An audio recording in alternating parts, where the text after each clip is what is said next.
Totally Useless Information with Nick and Roy is brought to you in part by Tom's Place, the finest in men's fashion, located in Toronto at 190 Baldwin Street, in the heart of Kensington Market. Or visit toms-place.com.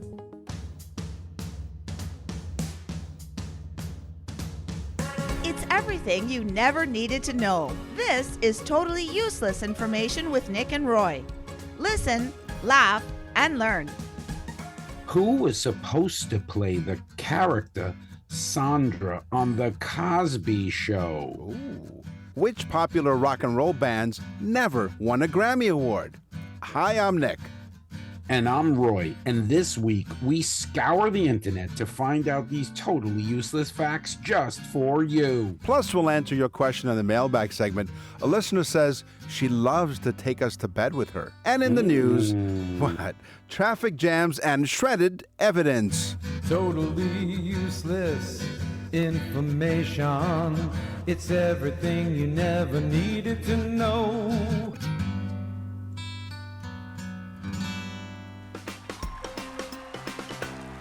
This is Totally Useless Television Information with Nick and Roy, the two guys that put the boob in boob tube. Welcome to the boobs. I'm left and he's right. Thanks for joining us on the show. We're abreast of the subject, if you know what I mean. Absolutely. Thanks for joining us. 90 countries around the world have joined the Totally Useless Information Nation, we'll call it, right? The Totally Useless Information Nation. There you go. Thank you very much. We just created a like nation. that, Nick. It is. That's It's good. We'll just use came that. up. We will. And thank you to all of you. like my lunch. Right. 100%.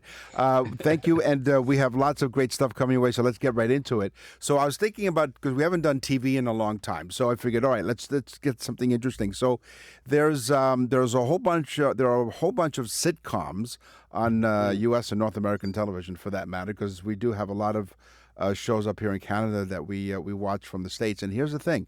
How many of those sitcoms were originally British sitcoms?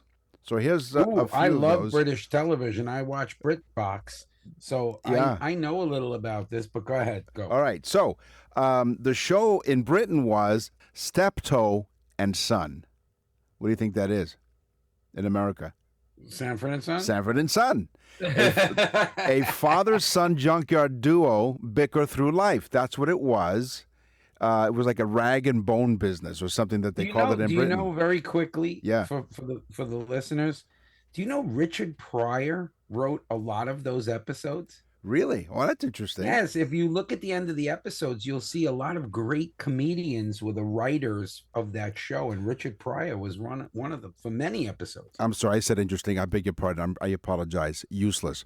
So the American version starred Red Fox, a stand-up comedian himself. So maybe through his connections, he was able to have them on as a writer. So it became a classic of 1970s televion. Sanford and Son. I love Sanford Yep. and Son. I still And watch it.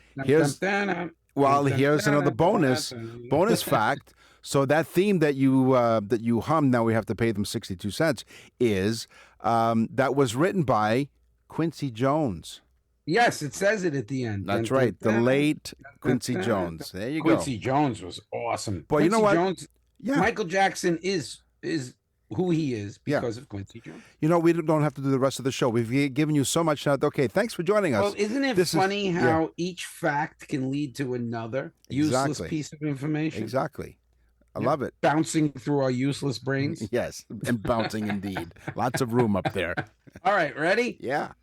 In the Flintstones cartoon, you love the Flintstones, right? I meet the Flintstones every afternoon. Mm-hmm. Yep. Nick was around at the Stone Age. Yeah, I was. In the Flintstone cartoon, Fred and Wilma have a child, right? Yeah. What's the child's name? Do you remember? Pebbles. Pebbles. Right. Very good. Yeah. Okay, good. So Pebbles, yes, was a female child. Pebbles was supposed to be a boy. Really? Yes, written originally as a boy for many of the original scripts. the toy company came to the Flintstones cartoon and said, "Now, listen, we want to sell a female doll, and so make Bam Bam the child of Barney And Betty. and Betty, Yeah. Barney and Betty's child, and then Fred and Wilma can have Pebbles, the cute little female child." So that was the toy company that changed it. Yeah. Bam, bam, bam, bam. Bam, bam. All right, here's another British sitcom that became a U.S. sitcom. The name of this sitcom in Britain was Till Death Do Us Part. All in the Family. Oh. Both featured a bigoted patriarch clashing with progressive family members. So they have very similarities in it. Norman Lear. Norman Lear, Yeah. right? Okay. The character Sandra, this was my tease. Oh, the yes. Cosby Show, massive hit Cosby Show, right? Yes, yes. The character Sandra was turned down by one Whitney Houston. Wow. Whitney Houston was supposed to get the part, but she said, if I take it, I can't record my album, things like that. And I want to really pay attention to singing. So she drops the part. This girl steps in.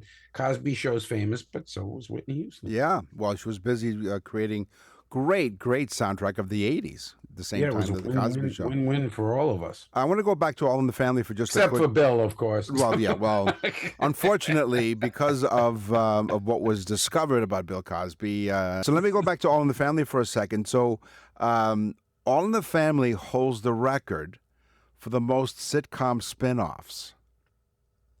Oh, of course. So there's Maude, Moving on up. The Jeffersons, Good Times, Archie Bunker's Place, Checking In, which frankly I don't remember. Checking In was like a quickie spin-off. It didn't do anything. I forget Right. what that was. And Yeah. then Gloria, which I guess is after Gloria, his daughter, and 704 Hauser, which of course was the address for All in the Family. Wow. There you go. All right. But going back to All in the Family, the U.S. version won 22 Emmys.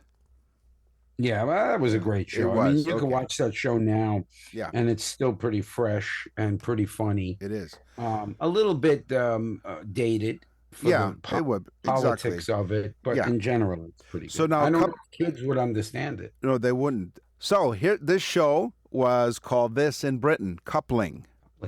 And the show was named this in the U.S., the same name, Coupling. A raunchy, fast-paced relationship comedy. It was canceled after just 4 episodes. Yeah, I'm sure. Yeah, it it was was. canceled after a couple. Yeah, you know what? It was uncoupled. It was uncoupled from television after 4 my God. episodes. Yeah, Yeah. there you go. In the Golden Girls, remember the Oh. Golden Girls? Yeah, I love that show. Another great sitcom, Yeah. right? You know, I think me and you should write something completely different. We'll do a stand-com. Right? Yeah. But anyway, in the Golden Girls, Yes. Blanche, played by Rue McCallaghan, Yes.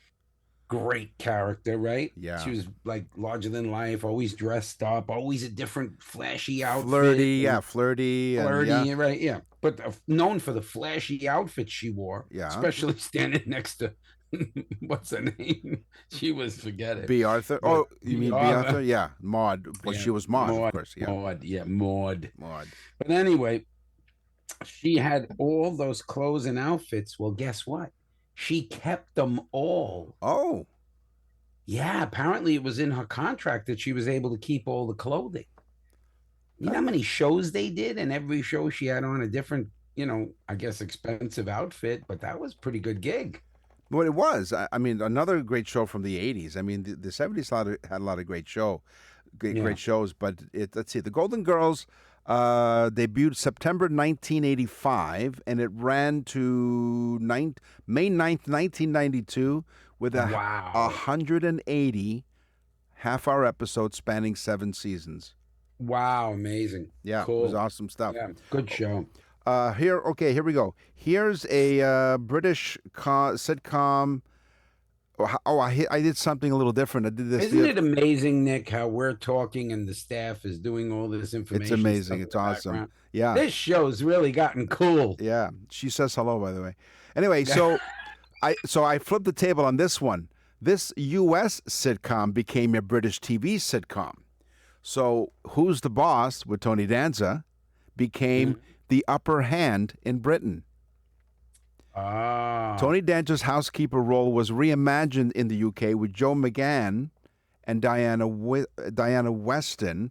It ran for 6 seasons, longer than many remakes. Cool. Yeah, there you go. Cool. You know, I want people to know I'm down in Florida, but Yes. the Nick and the staff, technical staff, and the staff in the background, they're all up in Canada. And she says hello. It's funny because I only see Nick. I only see his head and shoulders, so I don't know what's happening from the neck down. You know what? Most people don't. Ask Mrs. Nick. Yes, Mrs. Nick. Nothing's happening below from the there. neck down. Was it last week's show we said something about, because we made up this fictional pharmaceutical, and one of the side effects was inactive organs or something. And I said, yeah, you know when else you have inactive organs is when you get married. There we go. There's a recall from last week. Yeah, and not a very good one, but No. okay. From what I recalled, yes.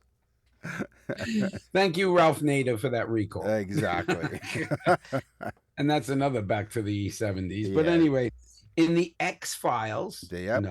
another big show, X-Files. And kids, if you haven't seen it, it's good. You'll like it. Yes.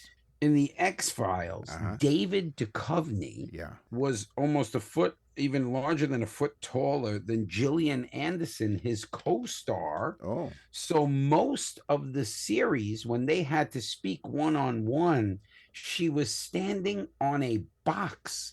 She was standing on like a milk crate. Oh. So that she appeared to be within the same range as him as far as height. And it's funny because if you look online at some of the shots of the series, she's almost head to head with him in most of the scenes.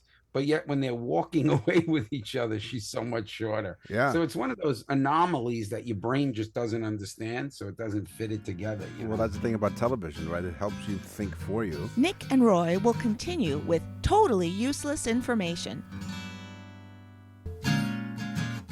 Totally useless information with Nick and Roy continues. Listen, laugh, and learn. Hey, go to nickandroy.com. You can send a loved one of yours either a birthday or anniversary message, or both if that's the case. Let me take it from here, Nick. Sure. They need to go to nickandroy.com. Okay. Right? Mhm. Okay. So now you go to nickandroy.com. Got it. Okay. You go to the Nick and Roy store. Okay. On the Nick and Roy store, you'll see birthday message, anniversary message. Just click on it. There's a sample there. Listen to it. And I'm telling you why. It's the greatest gift you're ever going to buy for anybody. And this is the truth. If especially a person where you go, they have everything, I don't know what to buy them. Okay? Your husband, your father, your mother, your kids. We're doing it for kids now. It's fantastic. Yep. Listen, the birthday message and the anniversary message are incredible. They are on fire. Get yours in now because we're getting to the point where we're actually having deadlines now. So listen, it's big. It's big. It's a great gift. I'm not joking. It's inexpensive. Go to nickandroy.com. Type on Nick and Roy store. Look at it. Listen to it. We have a sample there. It's awesome. It's a show that we make. A mini show. A mini totally useless show for that person's birth date or your anniversary. It's great. Listen to it. You have to. nickandroy.com. And click on the Nick and Roy store. Nick and Roy standing under a street lamp. Fogs as thick as peanut butter. They're talking totally useless, I tell you, useless information about the movies. You know, she does such a great job with that. Like, I could just picture, like, a foggy night standing under a street lamp in a trench coat. Or is that your Saturday night? I still can't see her, and you're smiling.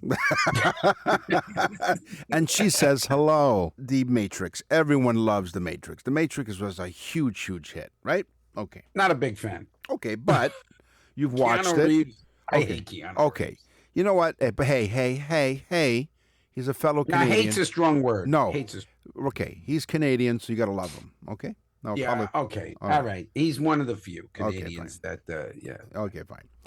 In the movie The Matrix, the green digital rain. Ooh. So Okay. if you picture it, right? Got my attention. Yeah. Okay. What it is, is it's scanned You characters. sounded like some street guy. What it is what it is. That's right, because I wear my jeans halfway down my hips. And my favorite rapping cellist is Yo Yo Mama. Anyway, so that green digital rain is scanned characters from a Japanese cookbook, literally sushi recipes. So he go. scanned it That's and right. chopped it up and let it. There you go. So go watch The Matrix and just get to the scenes where there's the green digital rain, and if you watch I it, knew there was something fishy about it. it was, yeah, exactly. See That was a one? well cooked up idea. Oh no, actually, it wasn't cooked. Exactly. Wow, sushi is cooked, sashimi's not. But Right. that's for the people that actually eat it, that know it. Okay.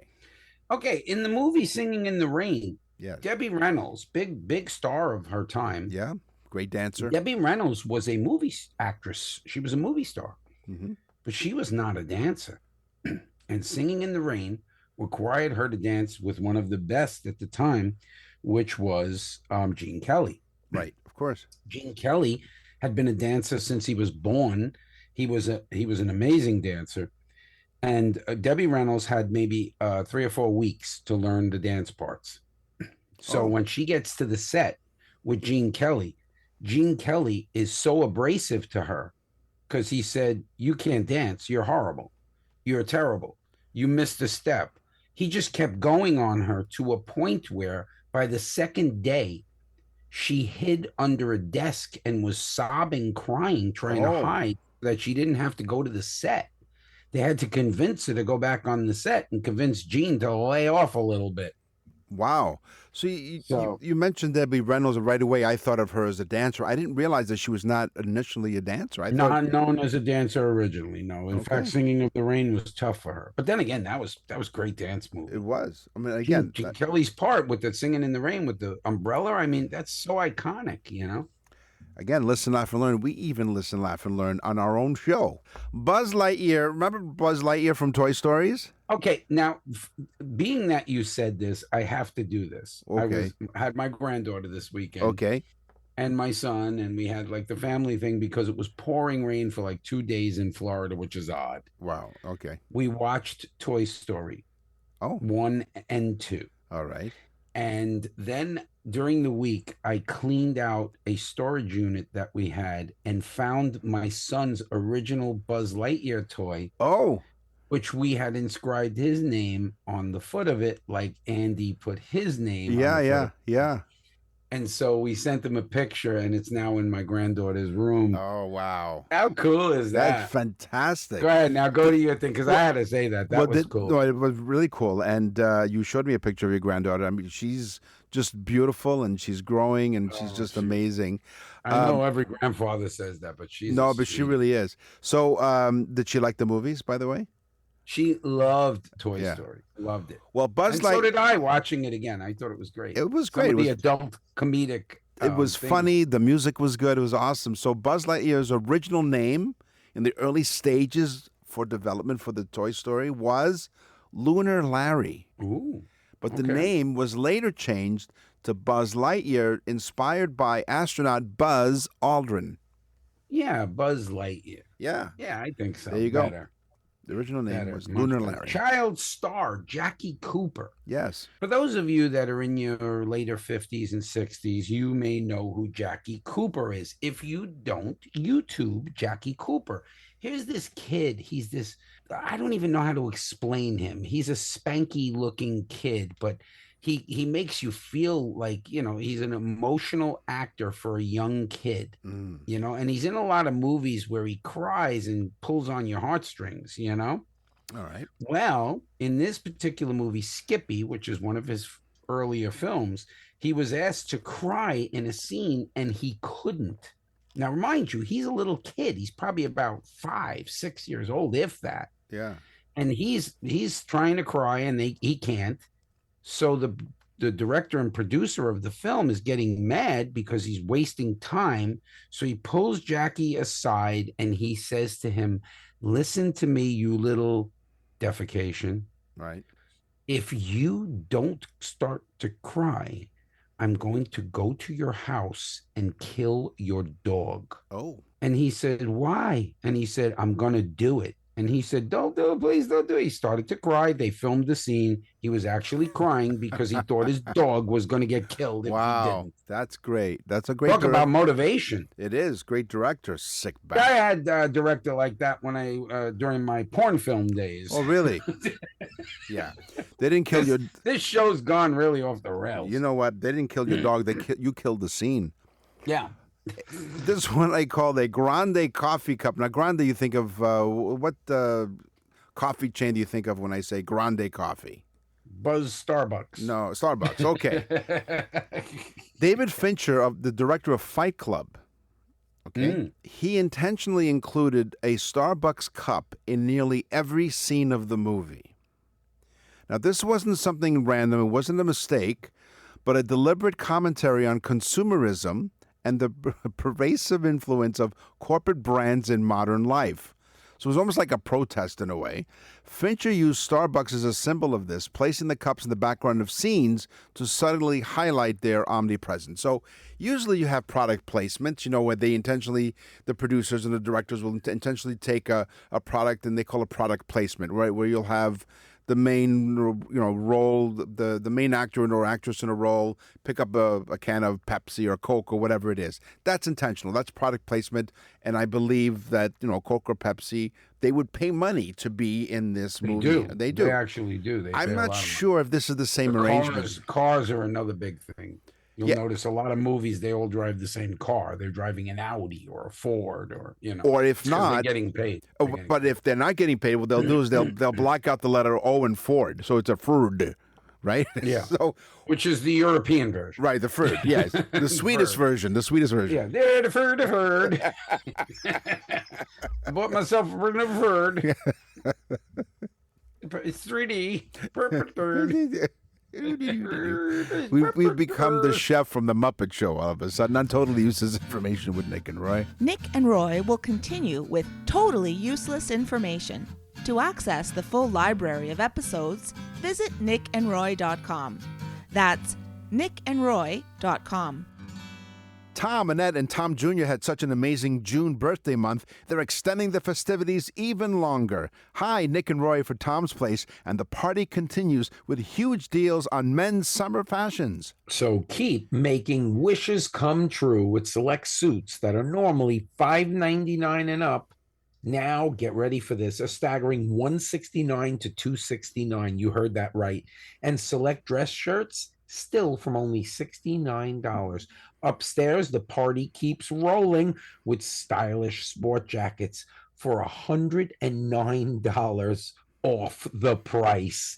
And dress pants and shirts, get ready, $69 off 2 items. The birthday sale includes many more incredible offers waiting for you in store. And let me tell you something, Tom's is the best. Trust Nick and Roy. You can still enter to win the incredible $569 shopping spree. Just tag Happy Birthday Tom on their social media at Tom's Place TO. You could be the lucky winner. Wow. Brand name menswear and more birthday deals at 190 Baldwin Street in the heart of Kensington Market. Let's keep this party going. Tom's Place will suit you. We're back with totally useless information with Nick and Roy. Listen, laugh, and learn. Snakes on a Plane. You've heard that movie? You've heard about that movie? I've heard of it. I didn't see it. Did you? Okay. Yes, I have, and it's with Samuel L. Jackson, of course, And I just love the dubbed version, right? Because in the movie he says, enough is enough. We have to get these MFing snakes off the plane. But in the dubbed version, it's like, we got to get this Monday to Friday snakes off the plane. No, because they had to make it seem like it fit. American action horror, where it was directed by Robert R. Ellis. The film revolves around a group of passengers on a flight from Honolulu to Los Angeles who encounter hundreds of venomous snakes released by a gangster to kill a witness. Now, Samuel L. Jackson told the producers that he would quit if they didn't change the title of Snakes on a Plane. That's the name of the movie, as it turned out. But it was not. But originally, it was named something else.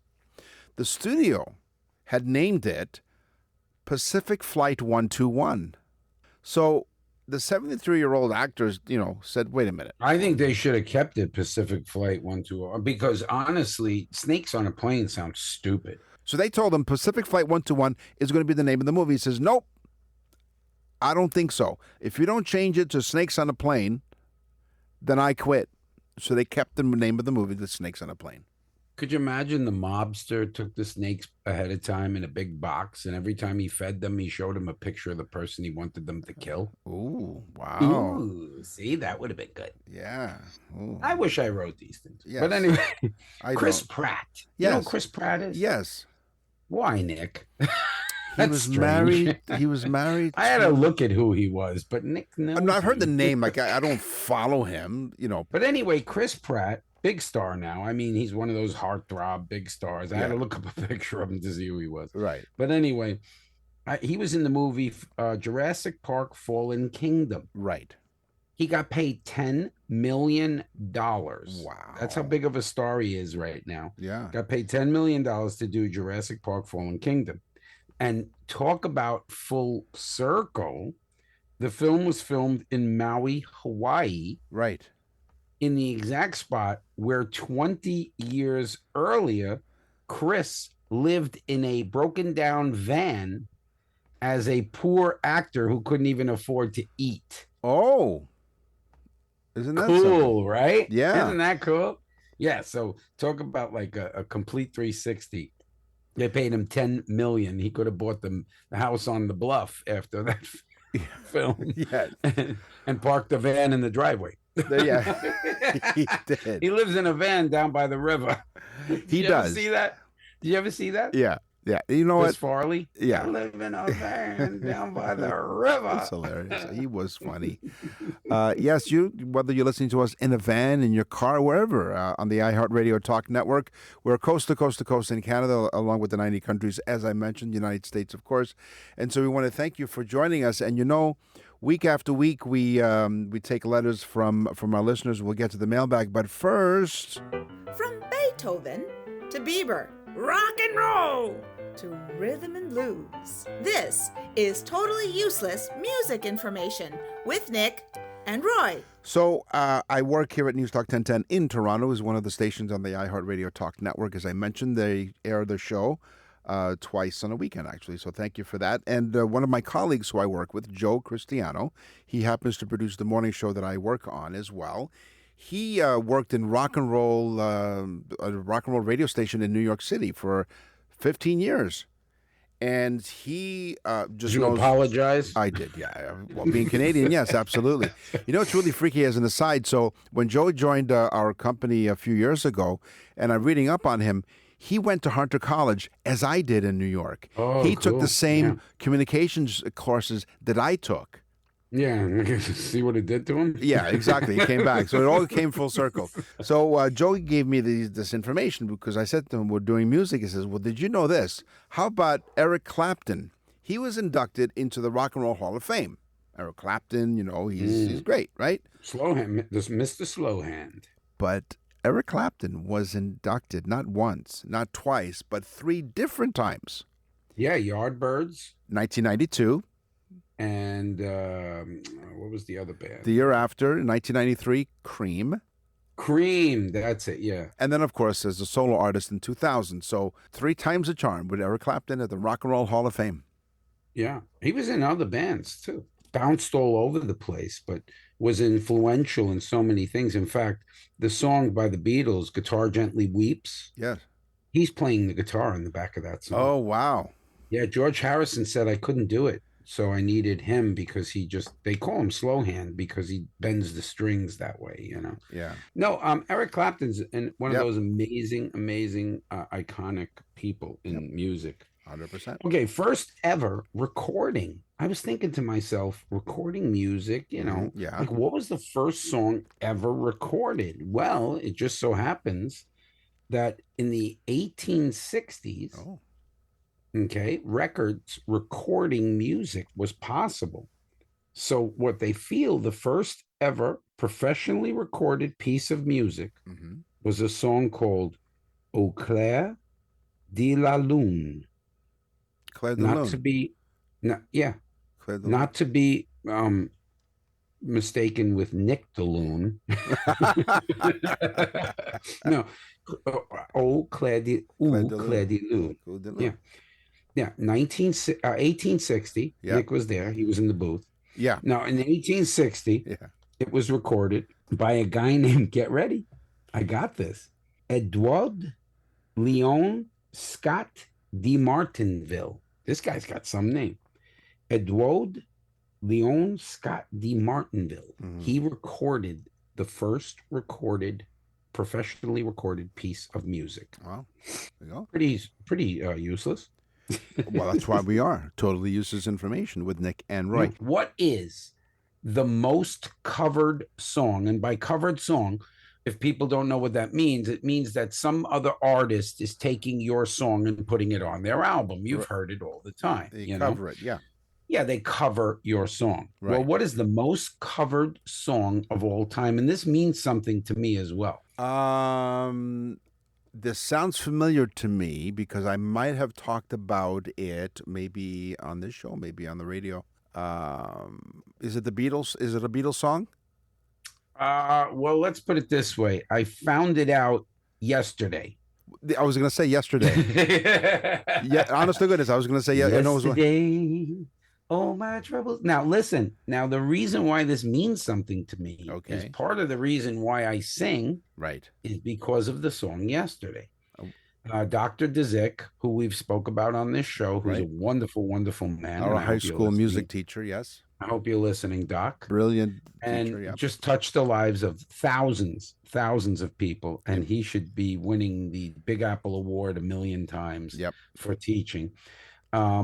But anyway, Dr. Dzik was setting up recording equipment at Christopher Columbus High School. I was trying to get extra credit by working on the stage crew. Right. And so I was painting what they call flats, which is nothing more than scenery. Right. And I was just putting a coat of paint over the old one so we could paint the new scenery. And I'm rolling paint on, and this guy's setting up recording equipment. I don't know who he is. I think he's a weirdo. So he says to me, "Excuse me, you." I said, "Yeah." He goes, "Could you stand in the middle of the stage?" I said, "Where?" "By the guy with the guitar." So there was a kid sitting with the guitar. I forget what his name was. He was a big, heavy-set kid, played guitar in the band. And he's playing the guitar, and he says, just hum with him. I need a voice." And I said, "All right." The kid starts playing Yesterday, and I start singing Yesterday. And Dr. Dzik keeps moving his headphone off. He says, "Are you singing?" And I said, "Yeah." He said, "Come over here. Write your name on this Delaney card." Remember the Delaney cards? The attendance cards, yeah. Yeah. He said, "Write your name on this Delaney card. You're going to be in chorus. I'm going to teach you how to sing. You have natural tone." Wow. And I said, "Wow. Oh, okay." I said, "What chorus?" He goes, "You get 2 credits for it." I said, "I'm in." Yep, done. Wow. So that's a great story. I didn't know that story. And in the 45 years that I know you, never knew that story. But if you do want to hear Roy sing, and you are in the southwestern part of Florida, go to musicbyroy.com. Musicbyroy.com. He'll tell you where he's singing. He really does put on a great show. He not only entertains you here on Totally Useless Information with Nick and Roy, he also entertains you out in Southwest Florida. Way to go. Well, thanks, Nick. Thanks for that, because you're not entertaining at all. No, not so at all. I just Wow. no, We're gonna no, listen. Yes. By me telling that story, Yes. the oddest thing of all is I can almost smell the auditorium. Yeah.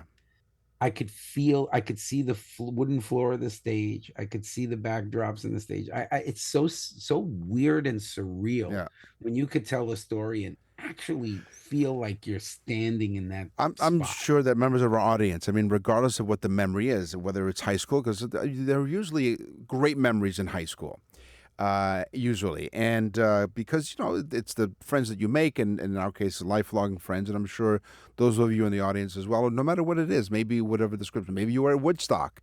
And when we were talking about Woodstock earlier, perhaps, you were there or you watched it or whatever. And you felt like you were there. Maybe this is what's incredible. Indelible memory. That's the word I was looking for. Yeah. Now, now we got very serious, Nick. we did. Well, let's talk about useless stuff like rock groups that never won a Grammy. And these are big rock groups. Okay. Now, some have received Grammy nominations for Lifetime Achievement Awards, but they never secured a competitive win for their music. They are Queen, Whoa. the Beach Boys, The Doors, and Guns N' Roses. Never won a competitive Grammy. Wow. Guns N' Roses, yeah, I could see, but Yeah. the Doors Yeah. at the time, I mean, Yeah. that one album. Yep. Yeah, exactly. I It was mean, Jimi Hendrix. really? Yeah. There you go. That's crazy. Useless. Posthumous success. Yes. What that means is posthumous is post, meaning after the Yeah, fact. we said that with Jimi Hendrix. Exactly. Jimi Hendrix wins an award. He's long dead, right? But Yeah. that's his award. So who is the person that had the most successful posthumous career? In fact, unbelievably successful. Okay. Michael Jackson. Oh. He had 13 singles on the top 40 chart simultaneously. Wow. Think about that, Nick. That means there were only 27 other songs on the chart. My goodness. He had 13 of them. Of course, he died so suddenly that Yep. they just started playing his music again. Yeah. And his music, Michael Jackson was utterly amazing. He was amazing to watch, and he's amazing to listen to. He's an amazing studio guy. Yeah. His recordings are amazing. His voice is amazing. His dance is amazing. His marketing was amazing. He was super, super talented. Died in 2009 at the age of 50. Nick and Roy will continue with totally useless information. To access the full library of episodes, visit nickandroy.com. That's nickandroy.com. You're listening to Totally Useless Information with Nick and Roy. Listen, laugh, and learn. What's in the mailbag? What's in the mail? Okay. So Lalani is the name. Lalani. That caught my attention to begin with. Okay, yeah. Anahala, Hawaii. Okay.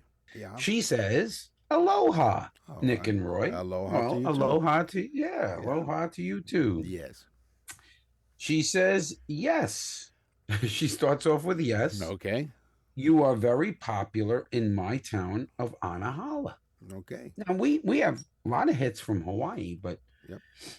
I didn't know that. I don't know if we can narrow it down by town. But anyway, Anahala is her town. She says, thank you for all the laughs. You both are very funny, and I feel blessed to listen and learn so much. Wow. Okay. Thank you very much. Very nice. That's beautiful. I want you both to know how much you have changed my life. I am a proud listener. Thank you so much, Lalani. Wow.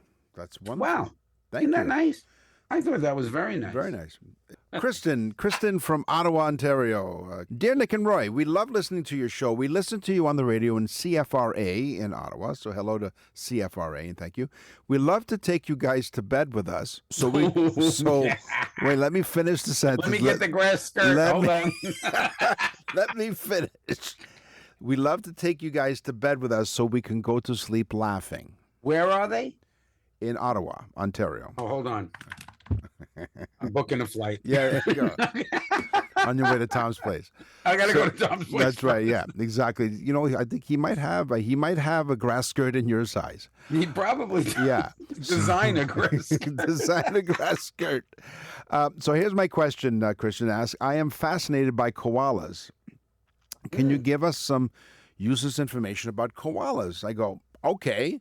And so we asked our staff here, Our team, our team, we call them. our research team, and by the way, she says hello. So koala fingerprints can confuse crime scenes. Koalas have fingerprints nearly identical to humans. And yes, they've actually messed with forensic investigations. The koalas sleep up to 22 hours a day. because they're you can call them So we have a lot in common. Yeah. Fingerprints and our sleeping habits. right professional nappers. But do they have grass skirts? No, but they sleep so much because eucalyptus leaves are low energy and hard to digest. The reason why they also smell like eucalyptus oil is because they eat so many eucalyptus leaves, they smell like cough drops or Nature's Vicks Vapor Rub, right? Remember those? Remember that? Cool. Okay. I like that. I want to hug one of them. Well, speaking of hugging, boy, great segue. They hug trees to cool down. So when it gets hot, they press their bellies against the tree trunks. I do that to regulate. Yeah, Nick does it, That's except right. he gyrates while doing it. I don't know why. I'm making. I guess that's why they called you the woodpecker. Oh, they certainly did. Wow. So this was. Hey, every once in a while we come out with a good one. Oh, it is. And you know what? We'll let you know when that happens. Tree hugging with their purpose. So what? So, anyway, so this is another fact. Yeah. So they hug trees to cool down. They press their bellies against the tree trunks. And thank you, Kristen, for your email. On the show today, we talked about television. We talked about movies. We talked about cool stuff in music. It's time for the news. And now, from around the corner and around the world, this is TUI News. In the news today, I'm going to share with you a couple of news stories that have to do with traffic accidents. Firefighters were called to a stretch of interstate highway in Pennsylvania after a crash involving 3 tractor trailers had loads and loads of mozzarella cheese on it. It's Traffic accident with a mozzarella truck? Yep, it spilled across 200 yards area. Quick, go get the marinara truck. For those of you listening in the Midwest, mozzarella. Right. Yes, mozzarella. So at first there wasn't a shred of evidence. When firefighters arrived on the scene, they determined that one of the trucks had been hauling boxes of shredded mozzarella cheese and was split wide open and with debris all over the roadway. So they called a flour truck and they put some water on it and then let it out in the sun and they all had pizza. Right. No, you bring the tomato truck over, spill that, right? There you go, and make the world's largest pizza on the Pennsylvania interstate. Oh, I love mozzarella. Oh. I don't eat much anymore. No, you but can't. Wow. I know. Fire officials determined that no hazmat response was needed, so all cheese will be headed to the landfill as the load was deemed unsalvageable due to unrefrigerated for hours. Never mind that it's all over the Do you think road. when they got there, the first responders got there, they said, ooh, I don't know. I don't think we should touch this. Maybe we ought to call the big cheese first. Big cheese. They did.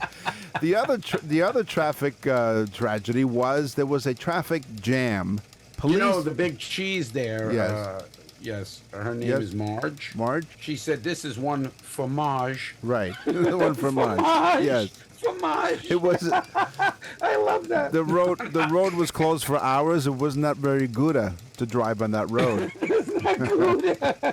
Wow. It was right by the exit for Edinburgh. Right. They come right in Edinburgh. When they got there, they said, hey, we could eat them. Right. Eat them. What a bunch of crackers. Yeah. Police in British Columbia up here in Canada, on the West Coast, said there was a literal traffic jam on a highway when a pickup truck lost its load of freshly picked blueberries. No, wait. This is another story? I told you 2 stories. This is 2 stories. So now we have a blueberry truck. Right. That was in a jam. A traffic Was in a jam. Traffic jam. The Mission RCMP officers said a white Ford pickup truck stopped at the intersection. By the way, we are on the West Coast in Victoria on CFAX radio. So maybe these the people there at the fine radio station heard about this story. Some crates. Big blueberry accident. It was, yeah. It caused a traffic jam. Some crates went crashing down on the highway and thousands of blueberries spilled onto the highway, creating a sticky mess for vehicles that drove over the fruit. All the first responders that got there and had to clean this mess up. Yes. At the end of it, the big cheese came down Marge and she said, I thought you sent first responders, not Smurfs. They're all blue. They're all blue. Well, the RCMP officers... And they were crying, Nick. They were blues. They were called to the Juicy incident and That used was very good. and used a shovel to push the sticky remains off the roadway. So they came up with these clever.